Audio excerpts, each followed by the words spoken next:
Hello అండి అందరికీ. ఈరోజు నేను కుకింగ్ ఆయిల్ బ్రష్ చూపిస్తున్నానండి. అంటే మా రాయలసీమలో మేము ఇలా తయారు చేసుకుంటాము. ఇప్పుడు అన్ని ప్లాస్టిక్ సిలికాన్ బ్రష్లు వస్తున్నాయి కదా, అలాంటివి యూజ్ చేయకండి.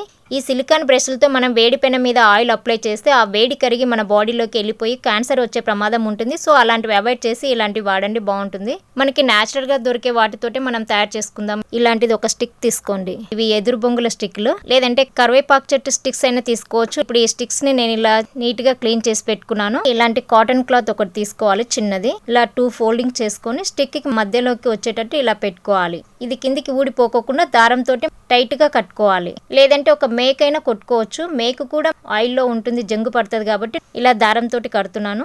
చూడండి, ఇప్పుడు ఇదంతా మనం బ్యాక్ తిప్పేసేసి ఇప్పుడు అంతా ఎక్స్ట్రాస్ ఉన్నట్టు అన్ని కట్ చేసుకోవాలి. అంటే ఒక ఫ్లవర్ షేప్ లాగా కట్ చేసుకోవాలి. నీట్గా కూడా ఉంటుంది. మళ్ళీ మనం రివర్స్లో కూడా ఇట్లా దారంతో చుట్టుకుందాం. మొత్తం చాలా టైట్గా కట్టుకోవాలండి, లేదంటే జారిపోయే ప్రమాదం ఉంటుంది. చూసారా మనకి రోజ్ ఫ్లవర్ ఎలా ఉంటుందో అలానే ఉంది కదా. ఇప్పుడు నేను దోశ వేసే పద్ధతి కూడా చూపిస్తాను. దోశ ప్యాన్ మీద వాటర్ వేసి మనం టిష్యూ పేపర్లతో వాటితో వీటితో తుడుస్తుంటాం కదా, సేమ్ దీంతో మనం ఆ వాటర్ కూడా తుడుచుకోవడానికి పెట్టుకోవచ్చు. ఒకటి వాటర్ తుడుచుకోవడానికి పెట్టుకోవచ్చు, ఇంకొకటి ఏమో ఆయిల్ స్ప్రెడ్ చేసుకోవడానికి పెట్టుకోవచ్చు. చూడండి, నేను రెండింటితో చూపిస్తున్నాను మీకు. చూసారా, ఆరోగ్యానికి ఎంతో ఉపయోగపడే మంచి టిప్ చెప్పాను, మీరు కూడా ఫాలో అవ్వండి. మళ్ళీ మనం ఈ స్టిక్ ని రీయూజ్ కూడా చేసుకోవచ్చు. ఈ కాటన్ క్లాత్ తీసేసి వేరొక క్లాత్ కట్టేసుకొని మనం యూజ్ చేసుకోవచ్చు.